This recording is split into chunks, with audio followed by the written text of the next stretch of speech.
I'm just going to cut straight to the point and just remind people who Asem is. He is uh, a writer, an extraordinary writer, an engineer, a PhD researcher, and the spokesperson for the Gaza Municipality. And he is a longtime contributor to the Electronic Intifada. And just for those who are joining us, I'll of course remind you that you're watching and listening to the Electronic Intifada live stream. And I'm Ali Abu Nerma, here with my colleague Nora Barrows Friedman. Uh, Asem has remained in Gaza City throughout the genocide over the last 2 years, working with his colleagues in the Gaza municipality to serve the people there. And let's just bring him straight on so we have as much time as we can with him. Asem, welcome back to the Electronic Intifada live stream.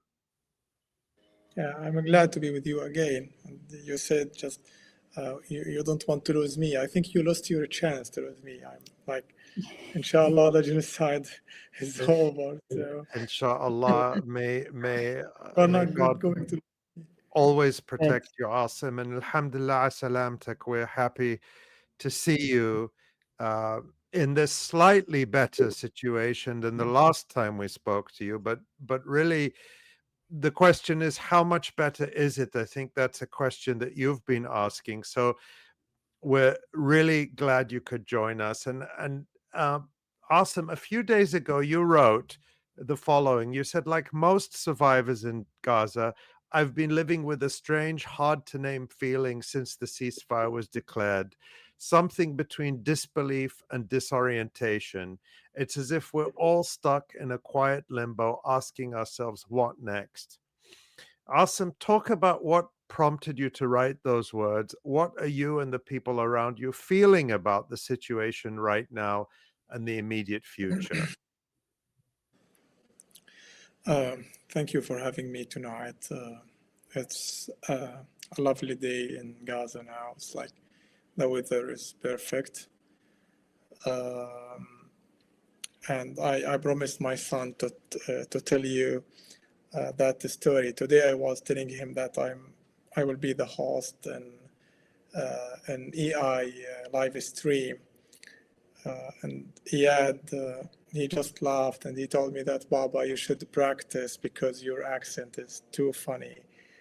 And I'm not sure if the Americans can really understand you. So please, like, so I told him, no. I'm sure at least I can explain myself.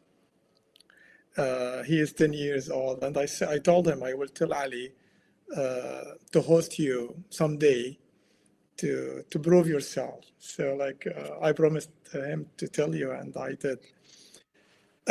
He's welcome The anytime, door is Asim. always open. Yes. Yes. Next time, bring him with you. We'll have you together. He's 8,000 kilometers away from me. I haven't met him for more than 28 months now. I really miss him and my daughter too, and my wife, of course. I wish we can meet soon. Back to your question, I saw the video right now about Akram who was laughing and smiling about the chicken, and I saw some videos like that on social media in the past few days. And to be honest, while I was smiling and feel good about people are getting food, I also feel some bad about these videos. And to be honest, I haven't tried chicken till now. I have the ability to buy it. I can afford it for it, even if it's still expensive. But I still see that I need my people, all of my people, to taste it, so I can really enjoy it. But again, those videos are not us. You know what I mean? It's we used to be so generous to invite people for many dishes at once. We have a very good kitchen, the Palestinian kitchen, with historic dishes and meals. And then I will back to your question about the feeling, that feeling of uncertainty that most of survivors in Gaza, and I am not sure if we can call ourselves survivors, because it's not clear what that means to the majority of us. And if you allow me to just continue reading what I wrote, like most survivors in Gaza have been living with a strange, hard-to-name feeling since the ceasefire was declared. Something between disbelief and disorientation. It's as if we are all stuck in a quiet limbo. Something we can't really explain it, Ali. You know,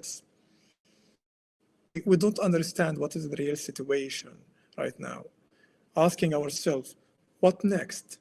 We wait for something unknown, uncertain. On one hand, we are overwhelmed by the sheer scale of what has happened. On the other, we are unable to trust that it has truly ended. There is lingering fog, chronic doubt, fading memories of what normal once felt like, scattered focus, and a daily weight of depression that clings to every soul still breathing on this land, in this city. Yes, we keep working, we endure. Yes, we try to live. Today I visited my father. He turned 60 last year. He's a respected supervisor in the Ministry of Education. And I saw him like in this age, he should retire, take some rest, enjoy his free time, maybe travel with my mother and his wife to, you know, someplace outside Gaza, take his allowance, you know, salary monthly allowance. At his age, this age, he is trying to fix what he called it house, but I see that it's not. I feel that's our house, but it's a destroyed house. You know, I'm not sure what he's doing there. He spent 10 days now trying to fix it, but I can't tell him that, Baba, I'm an engineer, and of course you can't fix it. I'm sure you can't fix it. I can't tell him that. But despite all of these feelings that we keep working, we endure, we try to live, but the dominant feeling is not survival. It's hunting since the survival hasn't yet come. There are no in our bones, like will loved ones we lost ever return. And this is, you know, like I ask this question, not to myself, but even to some friends. My sister, who lost 2 of her kids, actually her kids, Ahmed Rasha, she said, will they ever return now after the ceasefire announced? My sister, the other sister, Hiba, she asked, will my husband come back again? Like, and today, like one of my friends, he's staying in Doha, and he texted me, Asem, I still think that Rifat would come back. Do you believe the same? So will our homes ever be rebuilt? Will Gaza be ours again? They talk after, based on the agreement, 53% of the total area of Gaza Strip is still under the Israeli control. And the majority of Shuja'iyya, because Shuja'iyya is like mainly in the east of Salah ad-Din Street. So the majority of its area is still under the control of the Israeli occupation. And Rifat's home, Al-Arir family, like most of their houses now under the Israeli control. So there are short questions. These questions are short questions, but they shape the entire landscape of our thoughts about life and about survival. We don't know if we truly survived, but we do know that since the ceasefire was announced, we have not been the same. A few days ago, I met one of my colleagues. He's a smart engineer. He stayed with us in Gaza for the whole 2 years. We struggled together. We survived together. We starved together. Then I said, oh, okay, how is everything? What's up? And he said, miserable. He said, in Arabic, zift, like miserable. But he continued that I would live in this situation for a year without complaining, but not to live the last 2 weeks of the war, the last 2 weeks of genocide. He said to me, I accept. You know, like we reached to this point that we accept to endure this life and not to live only 2 weeks of that time. So, and to be honest, what we are living right now is not a truly life. I can't call it life.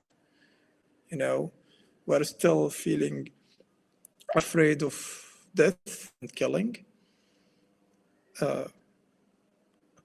During the genocide, it was like, you know, a fast killing, but now there's another type, another kind of killing. Maybe we can call it slow killing. The destruction, the massive destruction, the scale of destruction is unbelievable, you know. And we can say that 85% of the total housing units and facilities have been destroyed, but the destruction itself of a city is more than percentage, is more than numbers and the statistics. So still, there's a famine in Gaza Strip. Yes, maybe people say, yeah, there's some trucks entering Gaza. We need, before the war, in the normal situation, we used to get more than 500 trucks daily. Now, less than 100 trucks come to the city, and with limited options, with high prices, most of people can't afford to buy the basics right now. So there is a good engineering for the famine and the starvation in Gaza. They know how to manage starvation in Gaza. They can show trucks entering Gaza, checking in the markets, some vegetables and the fruits. But if you take a survey and ask people, I hope someone can do that. I can tell you the majority of people can't buy these products, and the majority of people can't afford it. And again, where is the aid? You know, they say there's aid. No, there's some products enter to the, you know, the sellers and businessmen. So where is the aid? You know, we are already 2 weeks after the ceasefire. So where is the aid? The medical aid, the resources that we need in the municipality. This is another aspect of suffering. Now, people can't reach their houses or what remain of their houses and neighborhoods because the municipality can't open the closure roads. Israel has destroyed 85% of the total heavy vehicles for Gaza municipality.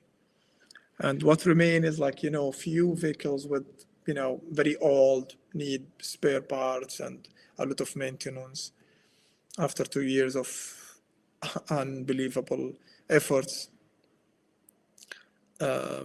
More than 70% of the area in Gaza City without water right now. So even if you would return to your area and put a tent there, there is no water, and you can't reach your area because the road is not open yet. So we at the Gaza municipality, we have limited resources, very limited resources.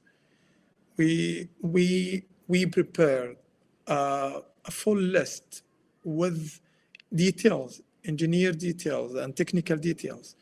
We discussed this list with the NGOs and the international associations, and we provided that list to the governments, to the NGOs, to everyone actually, and we posted in our website, and we got a lot of promises that after the ceasefire, you will get what you need to serve your people. But we already 2 weeks after the ceasefire, and I can tell you we got nothing, zero. Okay, we asked for heavy vehicles, for sufficient amount of fuel, for spare parts, for equipments and materials for maintenance of water networks, sewage pumps, water wells, and all the other facilities, especially the civic facilities, and no answers. So that's what we feel right now, uncertainty. People, they walk and they can't believe that they already survived. But again, what is the meaning of surviving for them? They lost their loved ones, they lost their houses, they lost their city, they lost even the basic services, water and sewage treatment, and solid waste management, the basic services.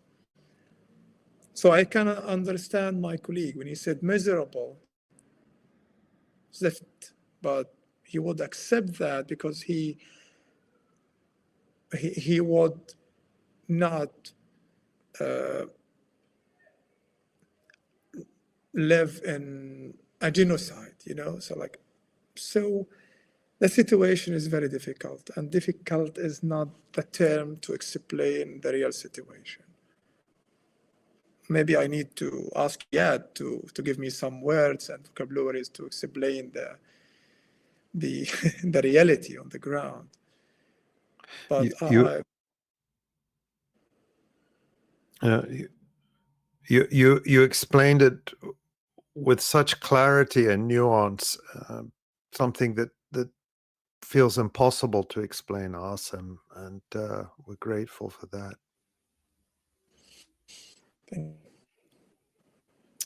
I mean, I just keep thinking about the image of your dad, trying to salvage what's left of his home and his belongings and the things that he's collected and cared for over so many years, and not wanting, to believe. I mean, of course, that he'll have to start over again. And I think that kind of encapsulates so much of I think everyone's experience there, that like, how do you even begin to repair, not just the physical landscape of a community, of an urban area, of landmarks that you've grown up with your whole life, but repair your own, I don't want to get sentimental, but like your own heart, that has been broken in so many ways. Everyone has experienced loss and trauma and pain, and so you're dealing with repairing yourself, repairing your community, and trying to repair all of the different blocks of life in a place that has been so battered for not just the 2 years of genocide, but over decades and decades and decades of these kinds of assaults and attacks and attempts by, one Zionist, politician after another trying to wipe out people in Gaza for once and for all. And yeah, I mean, how there wasn't a question in there. It was just basically just a reflection and appreciation for how you explained and articulated what's happening. I mean, how do you talk to your kids, you know, who you said are in a different country? They left before the genocide. How do you explain to your kids and your wife about all the things that they've known about Gaza City, about Shujaiya, about their schools and their parks and the museums and the beach? I mean, what do you say?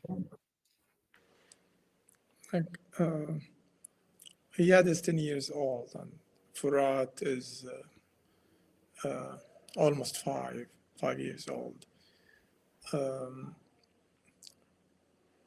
We tried our best to explain the situation in Gaza, because it was very important for me to understand what their people, what their family are enduring during the past 2 years. Yes, you can tell me that, yeah, they are too young kids. Yes, I understand, but they must understand. And we should explain to them the real situation. That's our responsibility. That's what my father and my grandfather used to tell me about the truth and the facts, and that's what should we all do with our kids right now.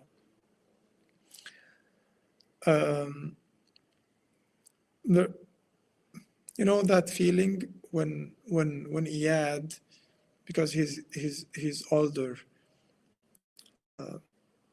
I felt that, and sometime I felt that he is not understanding what is the difference between life and death, you know, because he started to listen about death when he was 8, too young to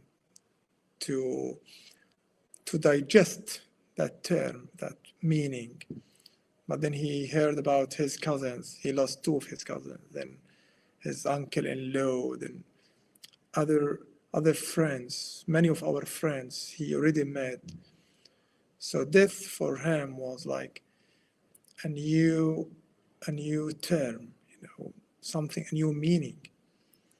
So, but again, back to our kids here in Gaza, you know, he haven't seen a body, you know, of a human. He hasn't experienced any explosion, you know. So I would talk about our children here, you know, like my cousin, my nephews, my nieces, the children of my colleagues. And as an adult, I couldn't really understand how I can endure to this life for more than 24 months. And I always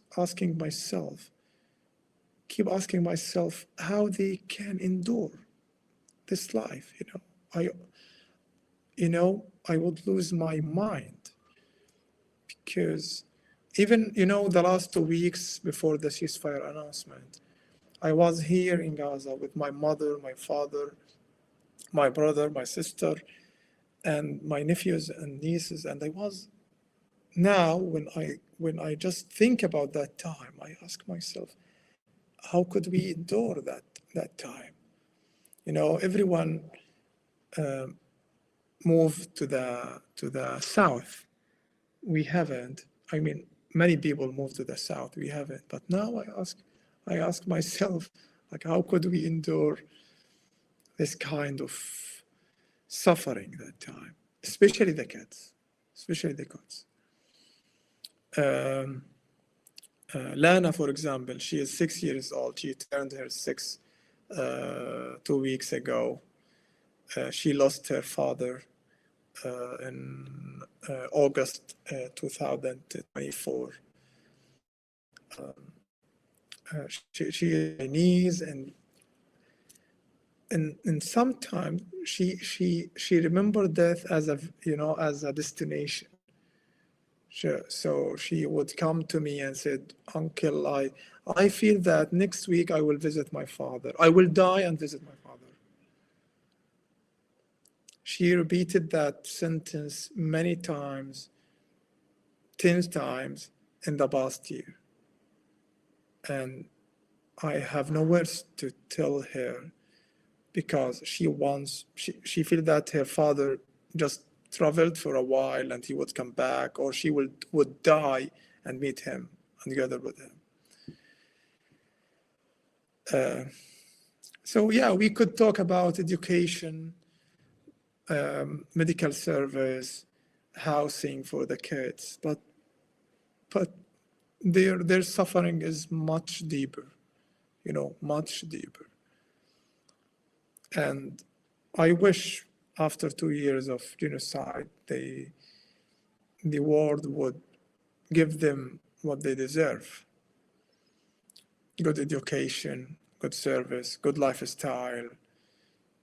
We have very smart kids, genius kids, and I wish they can just take the basic rights as every child around the world. And what's so extraordinary, Awesome, I mean,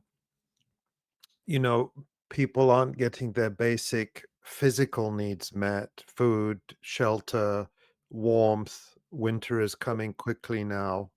It's already November, almost November.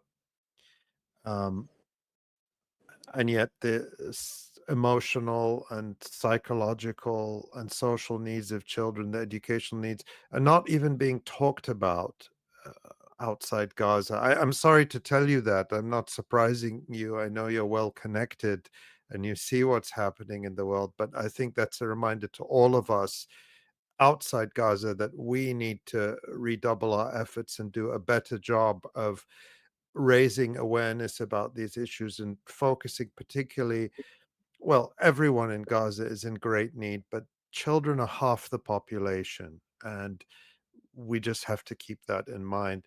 Asim, I want to talk about some of the practical efforts that you are making, you and your colleagues in the Gaza municipality are making and have been making throughout this genocide.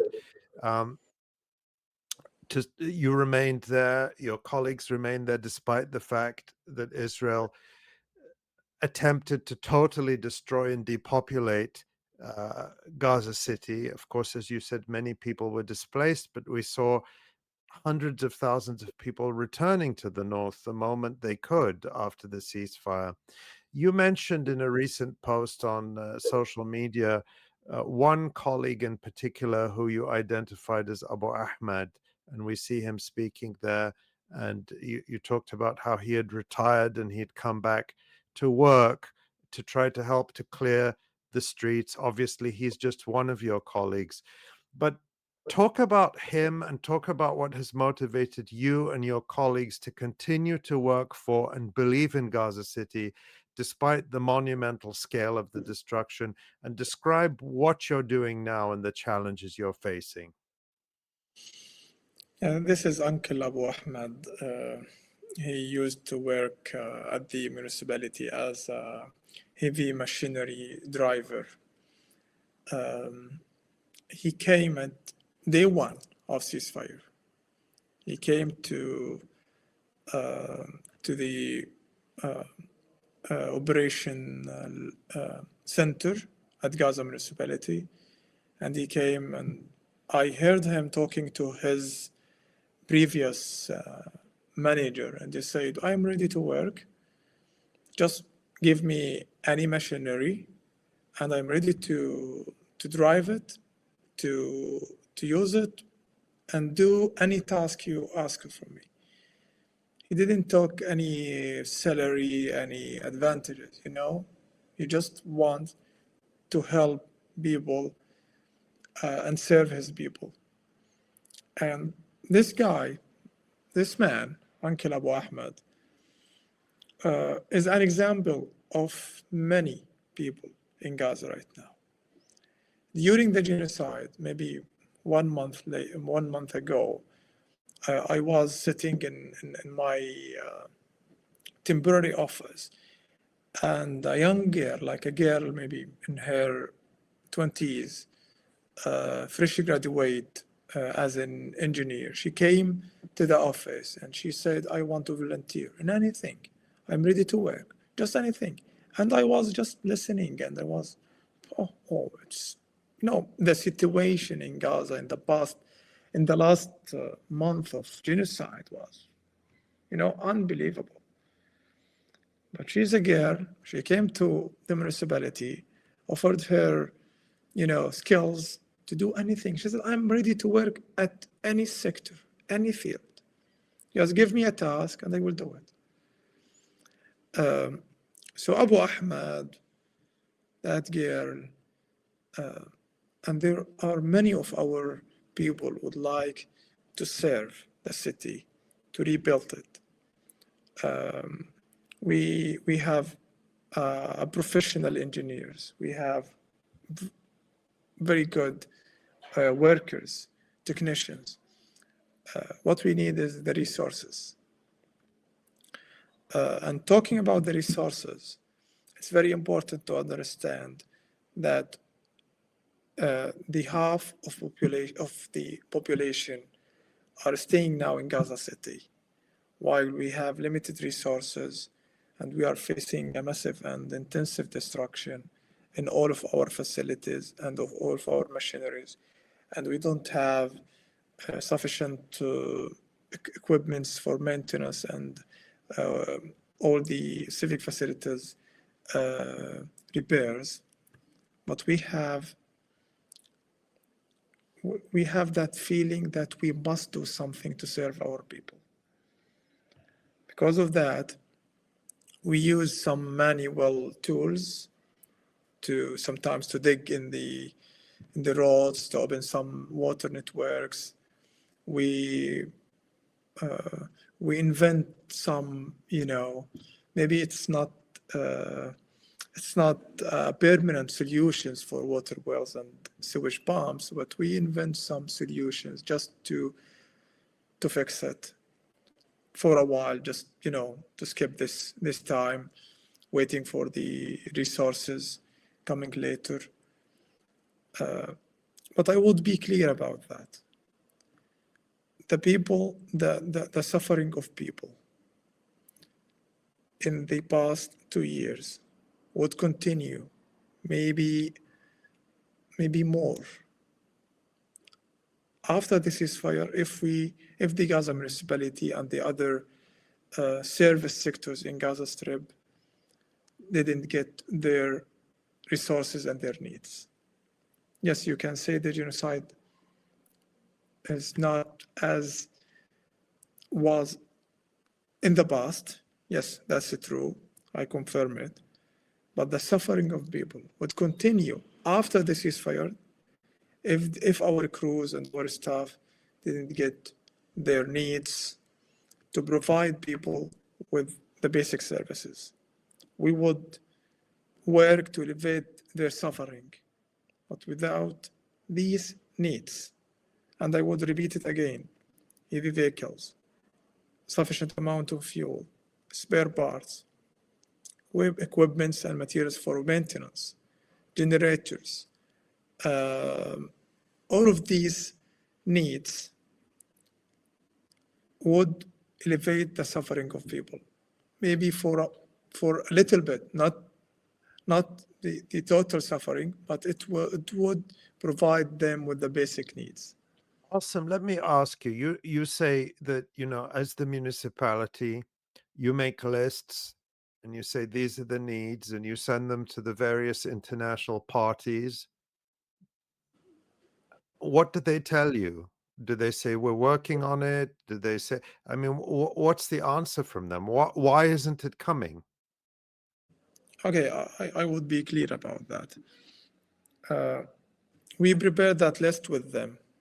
We collaborate with them in every single need that we put it in the list.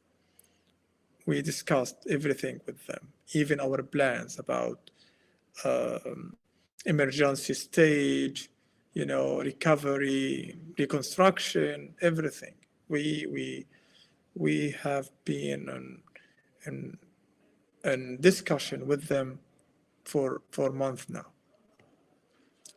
But we got from them promises, that we would provide you with these needs after the Israeli permission. And I believe there is a political decision related to this. So the leaders of the world who already met and talked about the reconstruction of Gaza needs to take that decision right now, not tomorrow, today.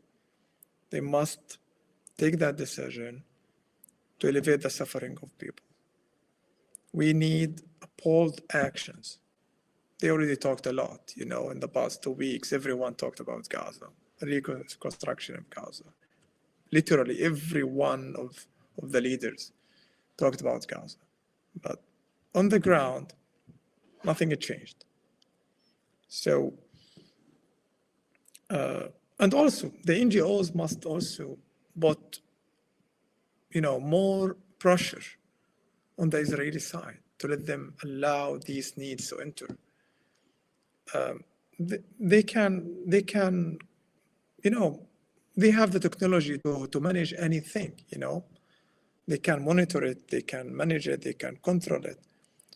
So we need, for example, heavy vehicles to collect and transfer the solid waste. And we can provide you with any plan you want. But we just want to serve our people. That's it. We are a civil and a humanitarian association, and we have been here since 1893. So, the Gaza Municipality. So, the only thing that we need now is to provide our people with their basic needs, nothing else. And to do that, to do our job, that we are willing to do it, we need that needs. So just let it enter Gaza Strip, and I am sure we have very good engineers and workers and technicians who would work day and night to serve the people, alleviate their suffering. Then we can move from the emergency stage to the recovery stage, preparing to the last stage of reconstruction. It's so basic, and it's such a simple, demand to have the equipment to move these enormous piles of rubble so that people can live again. And yet it just keeps getting blocked. Asem, I just remember a couple weeks ago, maybe it was last week, you posted a picture of one of the oldest trees in Gaza, the Sidra tree, I think, in Gaza City. And you're talking about how deep, its roots go, and there's like a lot of, mythological lore about the tree itself, that it was planted on top of the grave of a prophet or a saint. Just, tell us about your Gaza, about how you've experienced Gaza, and your message to people watching this around the world, and what you want them to, how you want them to talk about Gaza as well. Okay, Gaza is a beautiful city, a very beautiful city. Lovely people, very friendly. We have great kitchen with various, meals and dishes. A lot of olive trees in Gaza Strip, lemon, orange, strawberry, the best.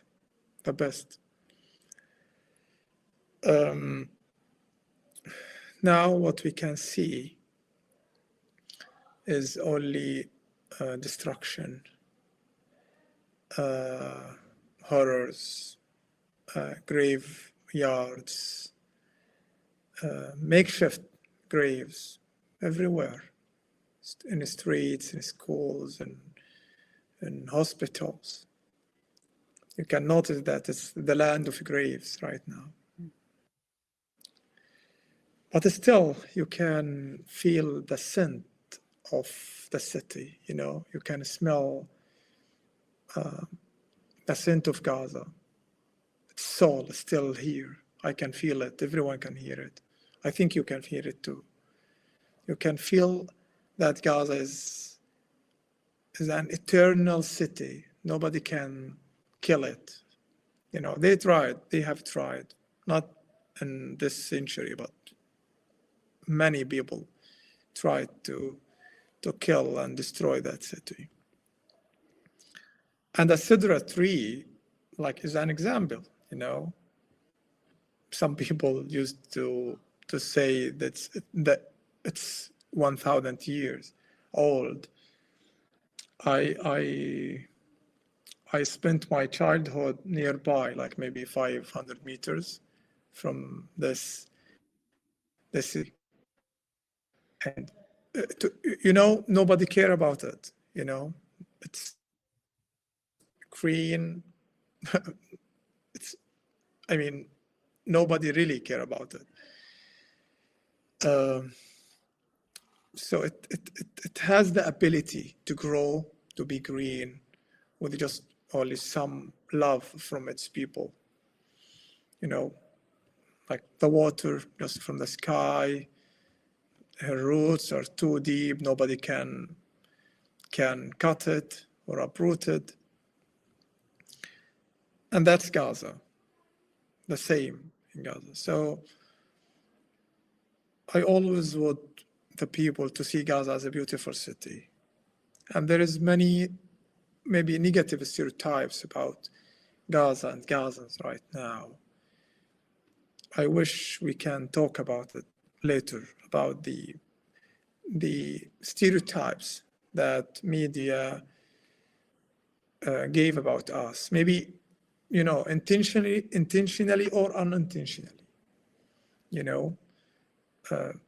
but we are a very beautiful people. Our girls are very beautiful. We are so generous. We love food. We cook the greatest food around the world. We brought you hummus, to the Western people.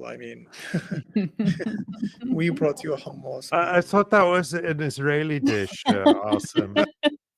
Everyone knows the truth, Ali. They do. They do now. That's a great joke, by the way. It's so. Look at the other side of Gaza.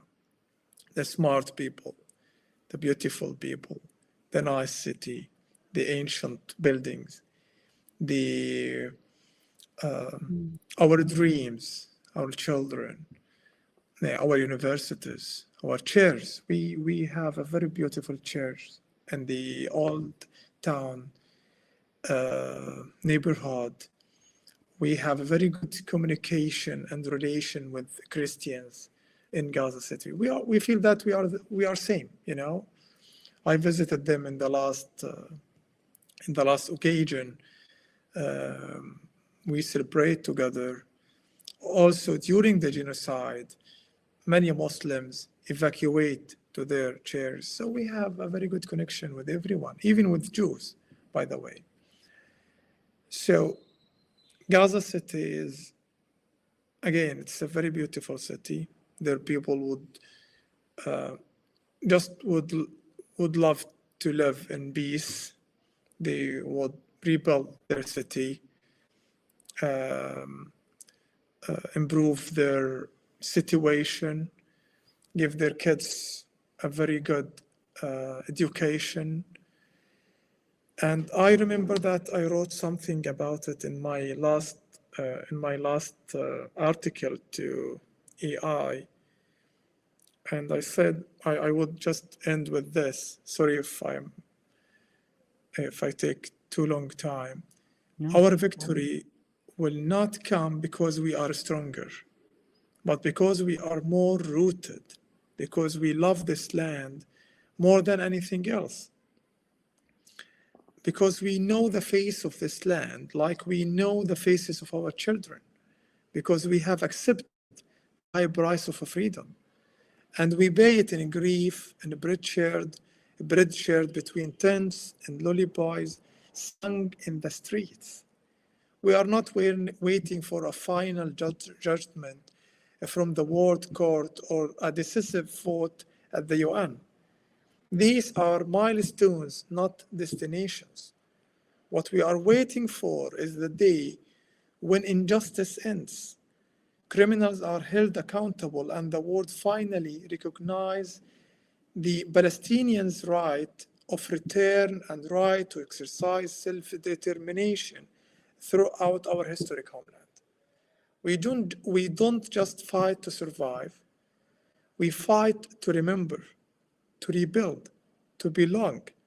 And we know that justice, though delayed, will not be denied forever. When will that day come? Maybe sooner than we think. Thank you. Inshallah. Inshallah. Thank you. Beautiful. Awesome. When I'm just going to tell you one thing. When Nora read from that article 2 weeks ago on the live stream, I texted Asem and I said, Asem, Nora is reading your beautiful article now. And you replied to me, Asem, and you said, I told Nora before that I like my articles even more when she reads them. And Yes. I hope you don't mind me sharing that. But I have to say, it is a I don't share special in public. it is a special honor. It is a special honor for us to hear you reading those words, and they're even more beautiful to hear them in your incredible voice. And Asem, Absolutely. from all of us, I just want to thank you. Everyone, there's so much support for you and love for you in the comments now as we're speaking. And so, on behalf of everyone watching and listening, we hear you very loudly. We send you our love, our support. We will continue to talk about Gaza and about Gaza City, the beautiful Gaza City, which I visited. And I remember seeing that ancient municipality building. Is it still there, Asem? The old. Still there with some damages, but we already started the process to fix it. But ancient buildings need like a specific maintenance process. But we already started. I'm glad. I was afraid to even ask. Yeah. And I know that life is, human beings are more important than a building, but at the same time, that building is a symbol of the continuity, the past, the present, and the bright future ahead for Gaza City. And the future of Gaza City is assured, I think, because it's in your hands, in the hands of your colleagues and the people who love it. So thank you for joining us, Asem. It's always our honor and our pleasure, and we hope that you will join us again. And each time we see you, the situation will be better and better. Inshallah. Thank you, Ali. Thank you, Thank you everyone. so much, Asem. Thank you. Thank you. Thank you.